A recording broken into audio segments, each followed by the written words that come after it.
Well, hello everybody. This is Chris Cross. I am the budget specialist for the division of FRYSC. I think I just finished my third year, starting my fourth year with the division. This is going to be kind of just a total look at the FRYSC budget process, starting with the legislature and all the way through to the money gets to the coordinators. Um, like Quentin said, we're going to have you on mute, but if you have a question, you can raise your hand, you can type it in the message, and I will try to respond as quickly as I can. Quentin can even try to flag me down if I get going and I've missed the question. Just feel free. It's really a learning opportunity. We did this session last year around February, and it was suggested that going into the new legislative session, it would be a good opportunity to kind of revisit the importance of budgeting and where everything comes from that supports our programs throughout the state. So if you're like me, I can't watch myself talk to other people, so I'm going to turn my video off and share my screen. All right, so like I said, welcome to FRYSC Funding 101. As everyone's aware, we are going into another biennial budget session with the legislature here in Kentucky. We do 2-year budget, so this will be for 26 through 28. The Legislative Research Commission every year issues standard and uniform instructions for all of our state agencies in each branch of government. Each agency, we have to transmit our requests to the LRC prior to regular session. This typically will come out in June or July. We'll get a request from the LRC, and then we have to, as a division, come up with what our priorities are for the next 2 years. And during that planning, we send those to the Secretary of the Cabinet, and then that gets put on the list of the Cabinet Secretary's priorities. So hopefully we present our case well, and the Secretary will move that on to the governor's office. The governor presents a budget bill to the legislature, and concurrently the House side of the state government also creates their own budget. These are competing budgets. Typically, the governor submits his first. I believe last go around, the legislature got ahead of him. It caused a little controversy, but it all worked out in the end. So basically, we have to do two things as the division. We have to submit what they call a current services budget, and that's basically a budget. If nothing changes, what do you need to continue operating for another 2 years? And then we also get the opportunity to do an additional budget request. Now, this is like what I call our dream project. How much money can we do for another new project to expand the services we present to or provide to the students in Kentucky? Last go around, many of you may have been a part of it. We asked for $7.9 million to split 246 of our centers that were currently serving more than one school. A lot of those centers, as you may know, it was tough. The need was there that both schools needed a full-time coordinator, and we saw that as an opportunity. So we presented that to the legislature, and what they came back, they told us you can have 3.95. So with that, we had to readjust and prioritize those districts or schools that had the most need of split. And we were actually able to add 73 new centers the last go around. So that was pretty exciting. It was a lot of work. It was a lot of work on our end, on the district's end, but it seems to have gone well. So this year, we have put in an additional budget request. We're only asking for 19 new centers, and that's just to keep pace with some of the new schools that have been built in districts that don't have centers, schools that in the past may not have met the minimum requirement to have a center. So that's all the things we're working on right now as far as the budget session that's about to start. So approximately last year, the General Assembly gave us $74 million.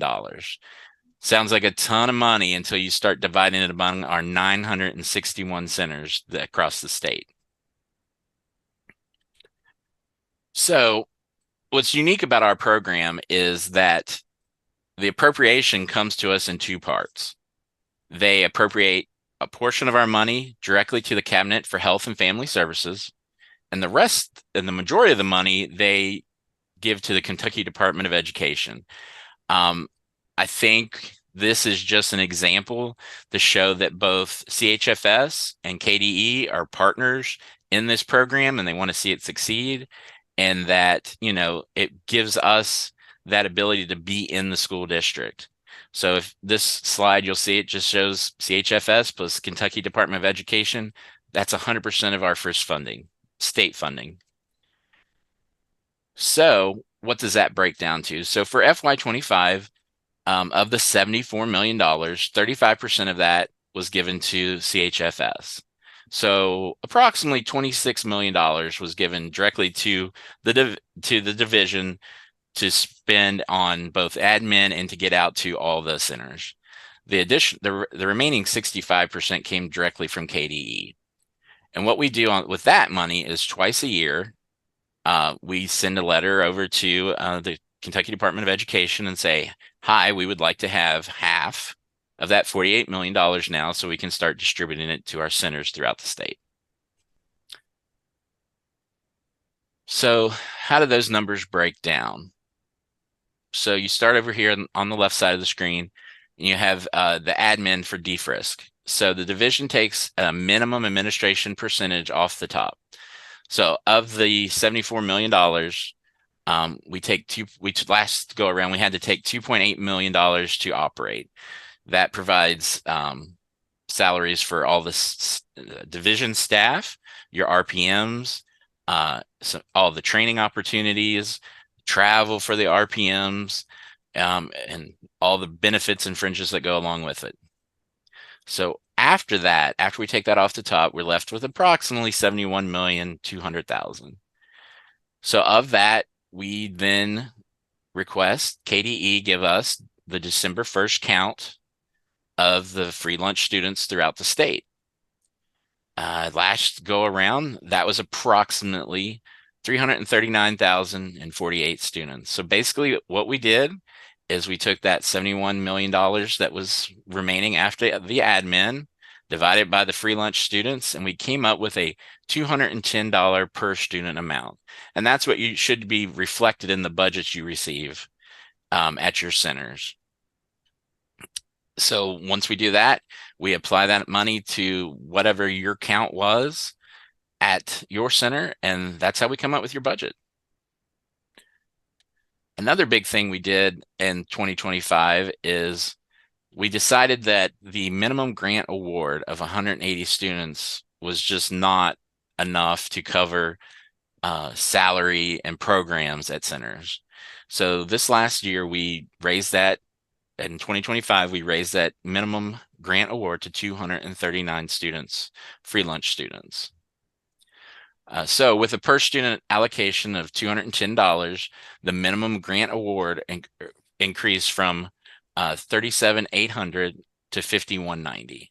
And we were very excited here at the division to do that. We felt like that really tried to help put all coordinators on more of a level playing field, especially with recruitment and the programs that they could provide. So overall, we increased the minimum grant reward from $12,000 by $12,390. We also have stipulations on our max grant award here at the Division of FRYSC, and we base that on 450 free lunch students. So if you have 500 students, unfortunately, we can only afford to pay you based up to the 450th student. So the max is set due to funding limitations of the 450 times the 210 per student. So it's 94,500 for a max grant. This year, most of you should know that those numbers came out for FY26. We had some shifts in free lunch counts, and the amount is $211.46 for per student this year for FY26. So let's look at that in action. So this is a breakdown I stole from one of our spreadsheets where we calculate everything. This is if you right there in the pink row, you'll see that that's Caldwell County, the Hope Center, and they had a total free student count of 606.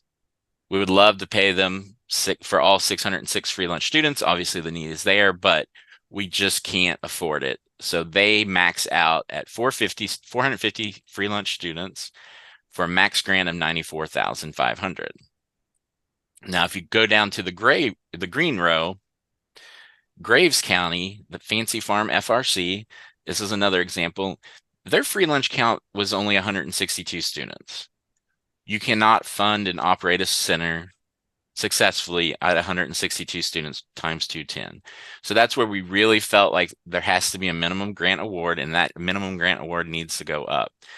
So of 162 students, they're actually going to get paid based on a minimum of 239 students to make that grant 50,190.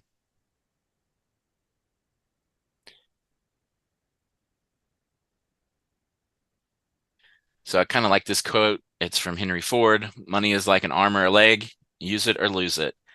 If you have talked to a RPM ever, one of the things they tell you all the time is spend your money. And why is that so important for you to spend your money? The biggest thing is that money was set aside for the purpose to help you provide services and make students successful at your school. The other part of that is, and to keep things relevant, we're going into a budget session. One of the first things that legislators are going to look at is, okay, we gave you $74 million. How much of that did you spend? Because if you didn't spend it, obviously you didn't need it. That's just the mentality that they look at. Now, we here at the division and all throughout state government, we know things happen. We know there's things that come up. People get sick. They have to take time off, unpaid. Somebody cancels your PO that you didn't know about, and then the time's run out and you don't have time to spend that money or create a new PO. We know things happen. We just want you to try to think to always have a plan to spend your money on time and to get those funds out to the people that need it. So yesterday, which I probably shouldn't have done before this, I was going to do this class, but I sent out to all the RPMs the official 2025 carry forward report for the state. This is probably one of the most confusing things that I feel like we do at the division. It's a very necessary thing we do and a practical thing we do, but I think it really trips a lot of people up sometimes. So what is carry forward? So basically, all grant funds must be spent or liquidated within 25 days of the end of the fiscal year. So that's July 25th. We say you have to have spent your funds by June 30th. But KDE says you can have some of those funds encumbered on June 30th as long as they are spent out by July 25th. And if you have any questions about that, you can find that in your administrator's guidebook. I believe it's in section 6. So say you're faced with that, your PO got canceled, you had $500, your PO has been canceled, and you have funds left over. At that point, we call that carry forward funds. Any money not spent is considered carry forward. So it's funny term. It's not like extra money, but this money will remain in your district to be spent, and that amount will be deducted from your next year's reimbursement. I think that's the part that gets everybody confused. So we at the division don't have the capability or the manpower to bill districts for unspent funds. Ideally, that's probably what we need to do. You have $500 left over. We should send you a bill and recoup that money. We don't have the ability to do that, especially with the books closing on June 30th. It gets very murky. So instead, what we do is we allow the districts to keep that unspent funds with the expectation that they move that money forward to that center's account for the next following fiscal year. So if that's not murky enough, I'm going to put up this next slide. Hopefully the picture will, maybe this diagram can help you understand. So if you look all the way on the left side of the screen, you'll see year one. Your center was budgeted for FY25, $12,000. At the end of the year, your munis report shows that you only spent $9,500. So in total, you have $2,500 left unspent. Hopefully everybody's with me at that point. So guess what? No change to the per student amount, no change to the student free lunch count. So your center receives a $12,000 again for FY26. Here's the catch. We expect that center budget on the munis report to show $12,000. But during the third quarter disbursement, when we pay the district the funds to support your center, we're actually going to hold back that $2,500 unspent. And basically, that's our way of taking back those funds that were left unspent for the previous year.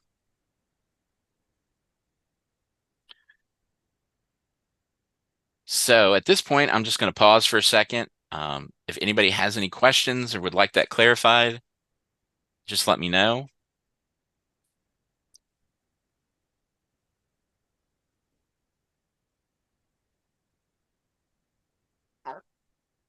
All right, then we're going to move on.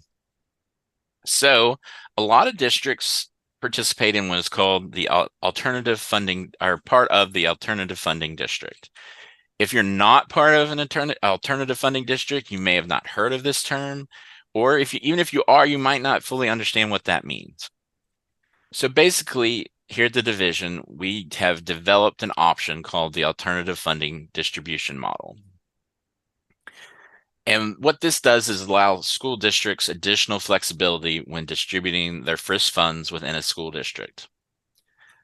Certain districts could benefit from this option if the cost of keeping a center open for the required 240 days is more than the funding amount the district receives from the Division of FRYSC to operate that center. So basically what we're saying is, let's make up a center. I have Ford County FRC, and I'm a minimum grant at $50,000. But all of a sudden, I've been here 20 years and my salary is $65,000. But I have some other centers that are also in my district that are maximum grants at $94,000. So basically, it's almost like a sharing of funds to help keep all the centers open, keep everybody's salaries going, keep it operating. There are some unique things about the alternative funding district. A district can't just decide to do this by itself. They actually have to apply with the division. So there are some requirements I'll go over quickly. The district must submit a request annually to participate in AFD. Just because you participated last year doesn't mean you get to qualify automatically to participate again.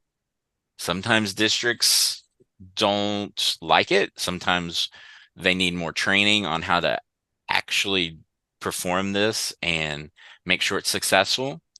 So that's the first step. You have to submit a request annually. The district must have a board approved salary schedule. If your school district doesn't have a board approved salary schedule, you can't participate. We have to have that salary schedule to predict, and so there's not any misuse of funds. The district finance must commit to run a mid-year munis report to make sure that the salary and fringe are reflective of the current approved AFD spreadsheet. So we know that a lot of times around December, the first of the year, districts find out that benefit rates have changed and things of that nature. So at that point, they need to step in, redo the numbers, and figure out to make sure all the funds are going to be spent. And then the final step is within 30 days of the district deadline for purchase order requests or encumbrances, District finance must commit to run a munis report to determine if salary and fringe are reflective of the current approved spreadsheet. This way this helps us ensure that all those funds are spent. Say, for example, you had a coordinator leave mid-year, you hire somebody that's a first-year coordinator with no experience, the salary rate's going to be lower for that individual. So there's a leftover fund. So those funds needed to be divided up and distributed to the other participating centers for additional operating budgets.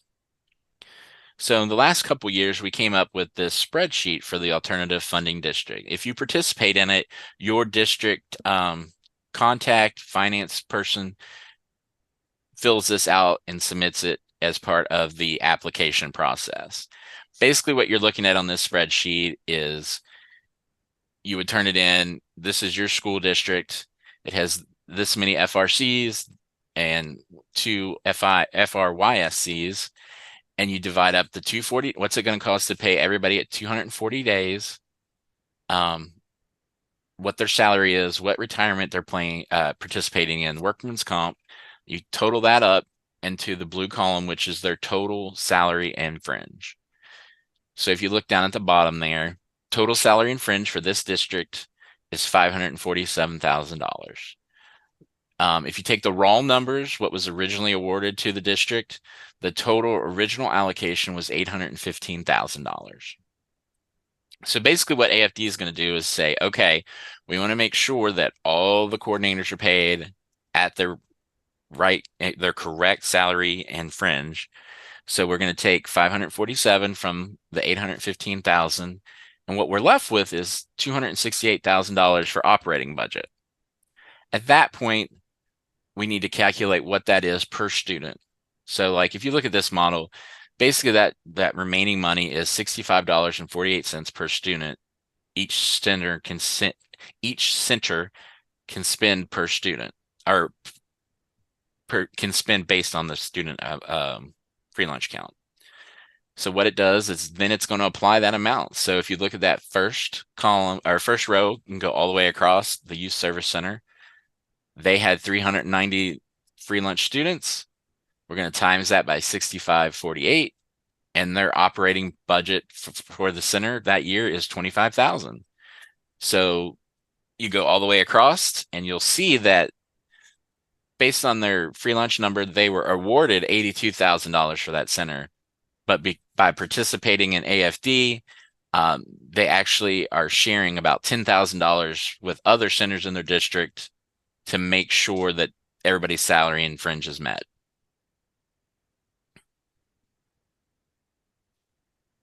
So I've walked you through the first few parts. We've applied to the legislature. We've turned in what we would like to do. We've asked them for our money.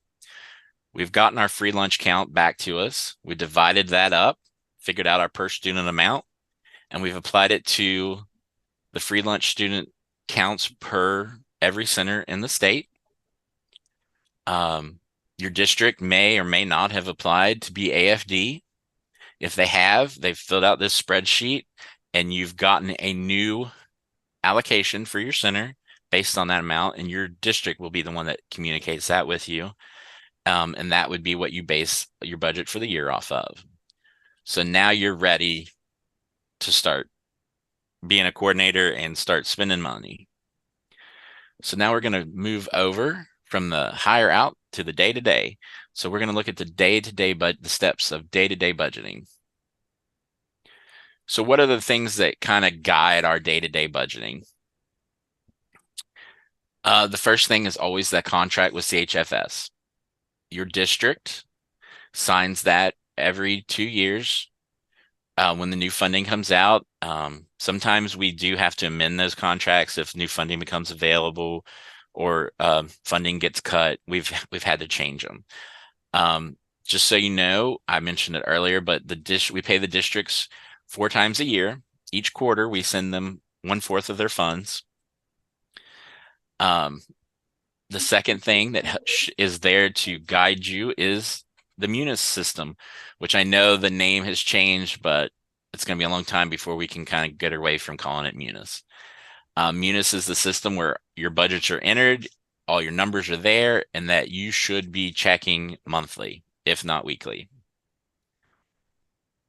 So your center allocation must be spent in accordance with the terms of the approved budget within the approved budget, the district contact and CHFS, and local school policy, fiscal policies and guidelines. So there's a lot of flexibility here. When you go to conference, you'll hear my finance person lets me do X, Y, and Z. And then another center will say, well, I'm not allowed to do that. So we have the guiding principles of the contract, the KDE Munis, what it said, what the codes are, and then allows you to spend on. And then you have your local policies that you also have to meet. So within this frame of all of that, you as a coordinator have to kind of stay very active and up on your budgeting to make sure you're meeting all the approved policies and guidelines. As the coordinator of the center, you work with your advisory council to plan the center budget and expenditures. Your advisory council approval must approve the original budget, all budget amendments, and purchasing requests. Fixed costs such as salary benefits are determined by the salary schedule of your local school board. The coordinator is responsible for initiating and approving all center expenditures. This means you approve all POs, sign off on all invoices. However, other signatures according to district policy may be required. So, I mean, the spending really comes down to you. It starts with you. You take it to your advisory council. They make decisions based on your recommendations. Then you're going to probably take it to your principal and make sure they sign off on those purchases. So, I mean, there's quite a bit of planning and work involved with staying up to date and spending those funds. The district has a responsibility to you and to us, and that is to submit a final munis report at the end of each year. Those munis reports are due August 15th, and they should be as accurate as possible to show what your spending was for that last current year. Something that's come up this year, we've had a lot more encumbrances show up on those reports. And we're going to work and try to remedy that in the future because the due date is August 15th. So if we receive a munis report after August 15th, we wouldn't anticipate the munis report still showing encumbered funds because, as we discussed earlier, encumbered funds must be spent out by July 15th or July 25th per KDE policy. The district is also required at times and per RPM requests or division requests to submit mid-year munis reports. And this is done sometimes if we've noticed centers or districts having trouble spending their money. We'll ask for those mid-year just to see if we need to step in and help or make suggestions on how to spend those funds and make sure they are spent out timely. So to continue on your day-to-day budgeting, most of you should know, or everyone should know, the fiscal year is July 1st through June 30th. Original budgets are submitted sometime around May. The due date varies from year to year due to the fact that we can't release the allocation amounts until the state budget has been approved by the legislature and the governor has signed it. Once we release the allocation amounts, we set due dates based on enough time to allow coordinators to meet with the AC Council to plan and approve budgets for that next fiscal year. Original budgets should be on the AC agenda and reflected in the minutes that it was discussed and approved. Anyone that's planning a monitoring visit or is set up for a monitoring visit this year, that's going to be one of the things that we look for and make sure that they are listed and approved in your minutes. If you have any questions about codes or what to use, you can find that in your administrator's guidebook. It's the KDE chart of accounts. And as you all know, and if you're new, I'll just reiterate it, that it is the responsibility for coordinators to enter their original budget on FRYSC counts. So we've been going over, hey, you need to spend your funds, you need to spend your funds, you need to spend your funds. So what can you not spend your funds on? Well, this is pretty good snapshot.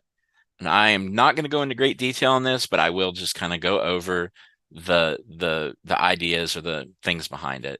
Um, no capital construction or acquisition. You can't buy a shed, you can't buy a car. You can't hire someone to write grants for you, or to write your grant, or to write your CPP. That is not an allowable expense. You cannot pay for auditing services. That is the responsibility of the district. The district will get audited. Your funds will be part of that. You cannot pay for drug testing. You cannot lease or purchase a vehicle. We mentioned that with the capital construction. I should have waited. You can also not do rent to own acquisitions. If you need a desk, you need to plan for it, budget it. You can't rent or lease a furniture or fixture, or you can't do that for a family as much as it would be helpful. You cannot supplant any programs, activities funded by the school district, state, or federal funds. This is a big one. I know everybody gets pulled in on attendance, but attendance incentives, that's provided by other funds. And you cannot use our funds for any staff salaries unrelated to the job responsibilities pertaining to the operation of the center. So we've covered all the what you can't do. Let's see what you can do. And these all are expenditures that are allowable, but they all have to be addressed by the advisory council bylaws. So basic needs or emergency assistance, individual awards, recognitions, or incentives, food, trips or travel for individuals other than center staff,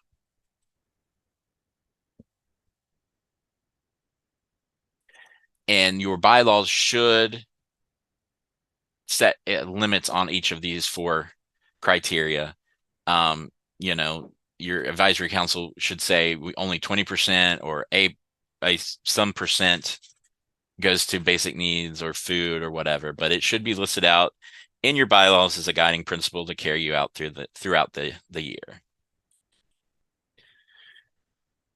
All right. So what are the physical responsibilities of the coordinator, and what's the physical responsibilities of the advisory council?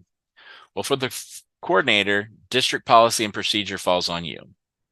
Expenditures are maintained in accordance with local and state guidelines.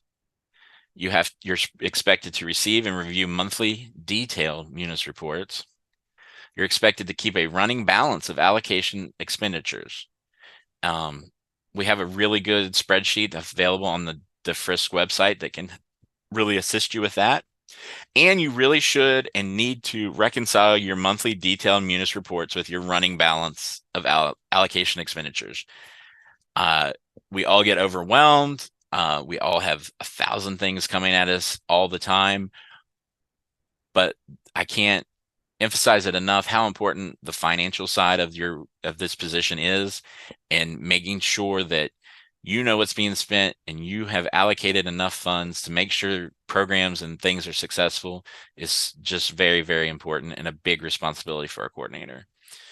What are the physical responsibilities of our advisory council? They're there to oversee the budget planning and spending. You shouldn't be spending any funds that they haven't approved ahead of time. Receive and review a financial report at each meeting. Every meeting, you should give them a running total of expenses, what's been expended, what you anticipate expending in the next interim between meetings.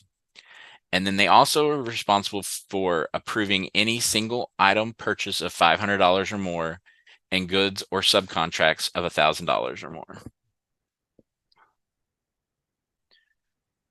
So this is something I really like, and I think every coordinator should kind of have this hanging up in their office.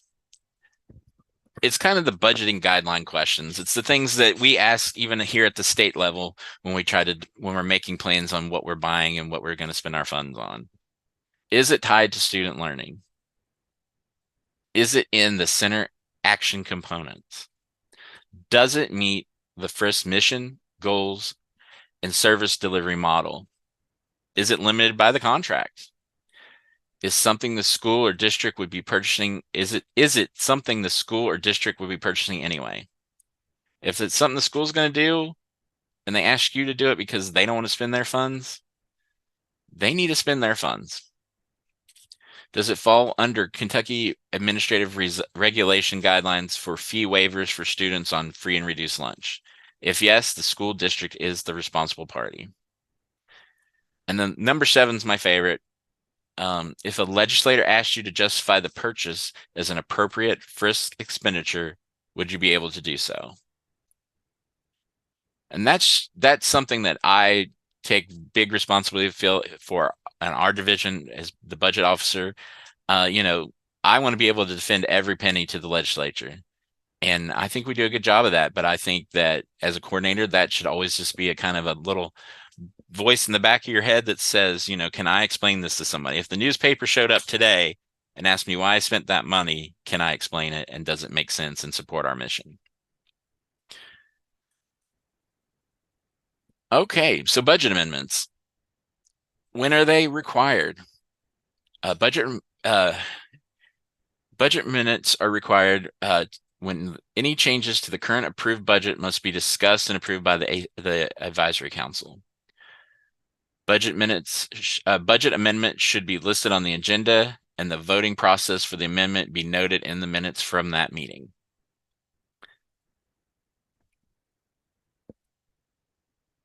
The final budget revision must be submitted to the regional program manager no later than 60 calendar days prior to the end of the state fiscal year, which is basically April 30th. May 1st, April 30th. All budget expenditures and amendments are initiated by the coordinator. So nobody at your district should be messing with your budget. It's you. You have to submit those amendments.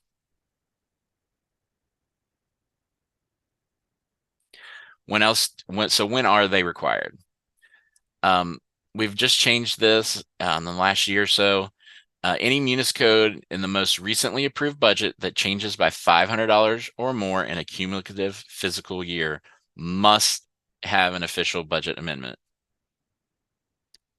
The other time is when you're opening a new object code.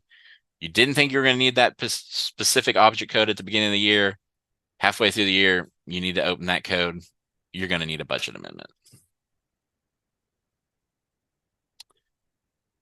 So we've hit on it multiple times. Let's talk about physical record keeping. So how you keep these records can look differently from center to center, but it is always the same information. How it makes sense to you is how you want to organize it yourself.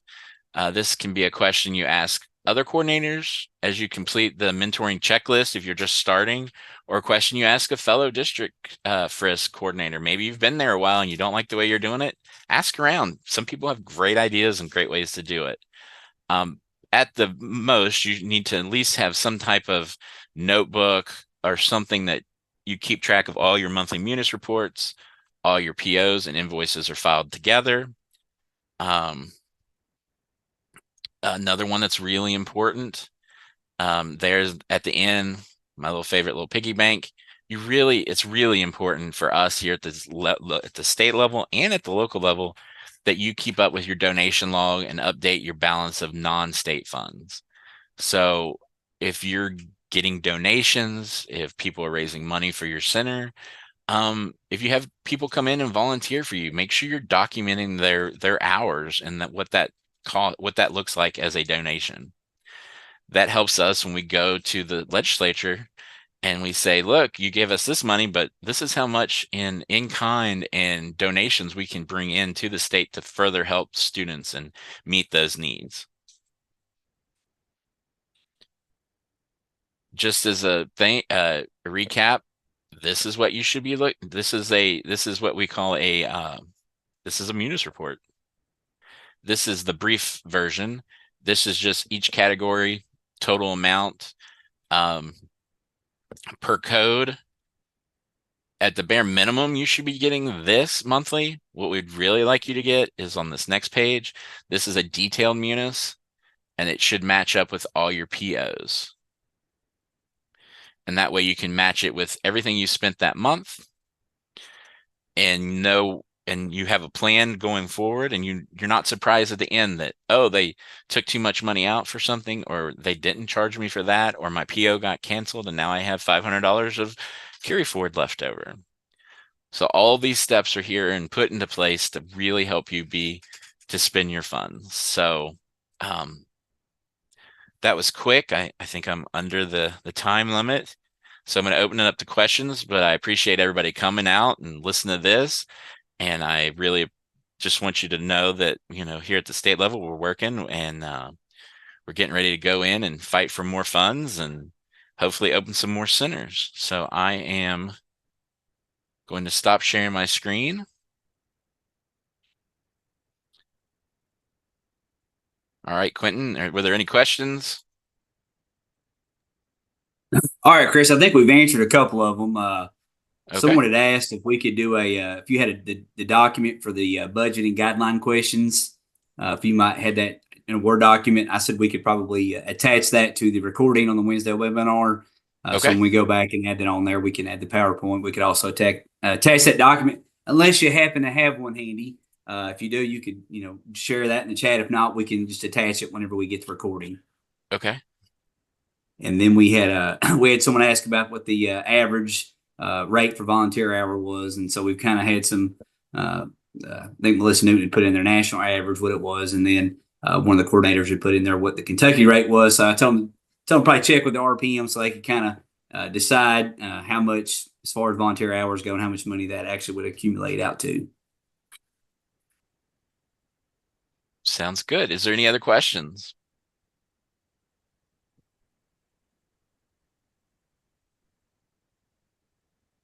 All right, I'm gonna go ahead and stop the recording. Okay.